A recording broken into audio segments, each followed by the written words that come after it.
Certains murs n'ont pas seulement vu, ils ont entendu. Et parfois, ils n'ont jamais oublié les voix. Quand j'ai emménagé ici, je pensais avoir trouvé la perle rare. Un vieil appartement avec du caractère, des moulures au plafond, un parquet qui craque juste ce qu'il faut. Les premières semaines ont été parfaites. Mais ensuite, j'ai commencé à les entendre. Toujours après minuit. Jamais avant. Ça commence par un murmure continu, comme une conversation lointaine, juste au-delà du seuil de compréhension. Assez proche pour me tenir éveillée, assez distant pour me faire douter de ma propre santé mentale. La nuit amplifie ce que le jour étouffe. Le jour, je me dis que c'est la tuyauterie, les voisins, le vent. La nuit, je sais que c'est autre chose. Je me suis approchée des murs, l'oreille collée contre le papier peint jauni. Les voix deviennent plus claires, mais pas les mots. C'est un flux, une mélodie de sons humains sans signification. Un rire étouffé ici, un sanglot à peine perceptible là.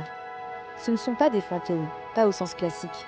Ce sont des échos, emprisonnés dans le plâtre et la peinture, des fragments de vie passée qui se rejouent en boucle, nuit après nuit. J'ai fait des recherches sur l'immeuble. Il a connu des dizaines de familles, des histoires de joie, de tristesse, de colère. Toutes ces émotions, toutes ces paroles, sont-elles restées imprégnées ici? J'ai essayé de dormir avec des bouchons d'oreilles, avec de la musique, mais rien n'y fait.